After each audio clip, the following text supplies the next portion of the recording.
Je viens de terminer La mort suspendue de Joe Simpson. Ce roman relate une histoire vraie absolument dramatique, dont l'auteur est l'un des deux protagonistes.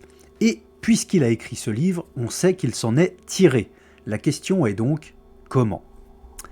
L'histoire, Joe et Simon tentent en 1985 l'ascension du Ciula Grande, qui culmine à 6334 mètres. C'est un sommet dans les Andes. Ils parviennent au sommet, mais on sait très bien qu'une course n'est finie que quand la cordée est rentrée au bercail. Or, dans la descente, Joe, une jambe cassée, se retrouve suspendu dans le vide, la corde le reliant à son partenaire étant son seul lien avec la vie. Pour Simon, deux alternatives.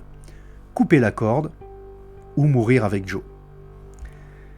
Il finira par se résoudre à tuer Joe et rentrera seul au camp de base. Mais, contre toute attente, Joe survit à la chute. Débute alors pour lui un véritable calvaire à l'intérieur du calvaire. Après une première moitié de récit assez classique pour un livre de montagne, une cordée de deux alpinistes qui font des repérages, qui s'acclimatent, puis qui partent à l'assaut de leur objectif principal, la seconde moitié du livre vire plutôt au survival. Les conditions de descente sont apocalyptiques et on se rend compte mieux que jamais de la difficulté de la progression en montagne, où chaque pas peut se transformer en un aller simple pour la mort.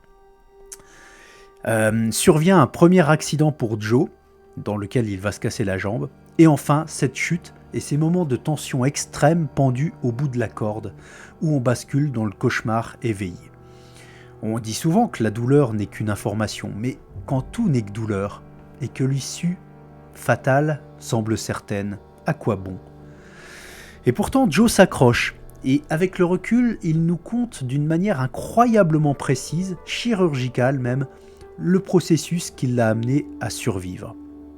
On est assez proche de l'esprit de 127 heures, avec un être humain qui est prêt à tout pour prolonger sa vie et s'en sortir, même quand tout porte à croire qu'il vaudrait mieux se rouler en boule et attendre que tout s'apaise dans un fondu final vers le blanc.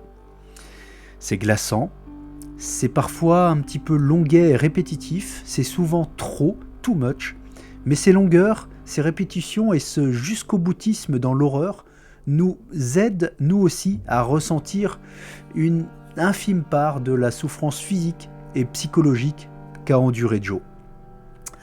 C'est un livre de montagne parfois un peu technique, mais à lire absolument, y compris si vous n'êtes pas montagnard.